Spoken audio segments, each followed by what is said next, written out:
ஒரு காலத்தில் ஒரு அரசர் வாழ்ந்து வந்தார். அவர் தாம் பணியாளர்கிட்ட, நான் என் வாயால் யாரனா நீங்கள் உயர்ந்தவர் அப்படின்னு புகழ்ந்தா நீங்கள் உடனே ஒரு பை முழுக்க தங்க நாணயத்தை அவங்களுக்கு பரிசாக அளிக்கணும் அப்படின்னு சொல்கிறார். இதை கேட்ட பணியாளர்கள், அப்படியே அரசே, நீங்கள் என்ன சொன்னீர்களோ அதன்படியே நாங்கள் கேட்குறோம் அப்படின்னு சொல்கிறாங்க. ஒரு நாள் அந்த அரசர் தன்னுடைய படைகளோட காட்டுப்பகுதிக்கு வேட்டையாடுறதுக்காக போனார். அப்போ அங்கே ஒரு முதியவர் தன்னுடைய வீட்டு அருகில் இருக்கிற இடத்துல ஒரு செடியை நட்டுக்கிட்டு இருந்தார். அதை பார்த்த இந்த அரசுக்கு ஒரே வியப்பாக போச்சு. என்னடா இது, இந்த தள்ளாடும் வயசில் இவர் எதுக்கு செடியை நடுறாரு, ஒன்றும் புரியலையேன்னு அந்த முதியவர்கிட்ட போகிறாரு. முதியவரே, நீங்கள் இப்போது செடி நடுறீங்க இல்லையா, இது மரமாகி உங்களுக்கு எப்போ இந்த கனியை கொடுக்கும்னு நினைக்கிறீங்க அப்படின்னு கேட்குறாரு. அதுக்கு அந்த முதியவர், இது கனியை கொடுக்கணுன்னா எப்படியோ 10லேருந்து 15 வருடங்கள் ஆகும் அரசே அப்படின்னு சொல்கிறார். சரி, நீங்கள் எவ்வளோ வருஷம் உயிரோடு இருப்பீங்கன்னு நினைக்கிறீங்க அப்படின்னு கேட்க, அதுக்கு அந்த முதியவராலையும் தான் எத்தனை வாழ்நாள் வாழ முடியுன்றதை சொல்ல முடியாது, ஆனால் என்னுடைய ஆரோக்கியத்தை வச்சு பார்த்தா நான் எப்படியோ இன்னும் ஒரு 4லேருந்து 5 வருடம் வாழ்வேன் அப்படின்னு சொல்கிறார். அப்போ எப்படியோ நீங்கள் இந்த கனியை அனுபவிக்கவே முடியாது இல்லையா?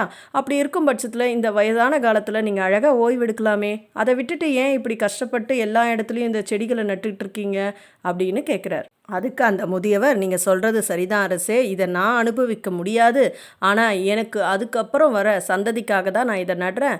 இன்னும் சில ஆண்டுகள் கழித்து அவங்க இதை அனுபவிப்பாங்க. அந்த காலத்தில் எங்கள் முன்னோர்கள் நட்டு வச்ச மரங்களின் மூலமாக தான் நானும் என் குழந்தைங்களும் இன்றைக்கி நல்ல கனியை சாப்பிட்டுட்ருக்கோம்.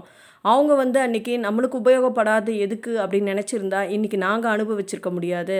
அதனால தான் அரசே, எனக்கு இல்லைன்னா பரவாயில்ல, நான் அடுத்த சந்ததிக்காக இந்த மரங்களெல்லாம் நடுறேன் அப்படின்னு சொல்கிறார்.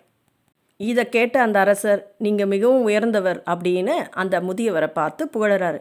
இதை பார்த்த அந்த பணியாளர்கள் அரசு சொன்னது உடனே ஞாபகம் வந்து ஒரு பை முழுக்க இருக்கிற தங்க நாணயத்தை அந்த முதியவருக்கு பரிசாக அளிக்கிறாங்க.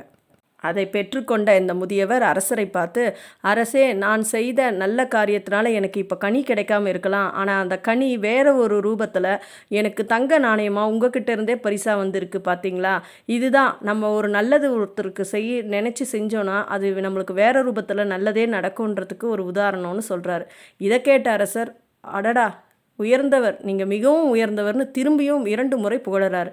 இதை கேட்ட பணியாளர்கள் இன்னுமே 2 மூட்டை தங்க நாணயத்தை அந்த முதியவருக்கு பரிசாக அளிக்கிறாங்க. இப்போ மொத்தமாக 3 பை தங்க நாணயத்தோட அந்த முதியவர் தன் வீடு திரும்புகிறார். இப்படி தாங்க நம்ம செய்கிற சுயநலமற்ற ஒவ்வொரு நல்ல காரியமும் இன்றைக்கி நம்மளுக்கு பலன் அளிக்காமல் இருக்கலாம், ஆனால் நிச்சயம் எதிர்காலத்தில் அது ஒரு நல்ல பலனை அளிக்கும்ன்றதை இந்த கதையின் மூலம் நம்ம தெரிஞ்சுக்கலாம். இப்போ தான் நம்ம வீடியோவை முதல் முறையாக பார்க்குறீங்கன்னா சப்ஸ்கிரைப் பண்ணி வச்சுக்கோங்க. பிடிச்சிருந்தால் லைக் பண்ணுங்கள், தேவைப்படுறவங்களுக்கு ஷேர் பண்ணுங்கள். மீண்டும் உங்களை அடுத்த பதிவில் சந்திக்கிறேன். நன்றி, வணக்கம்.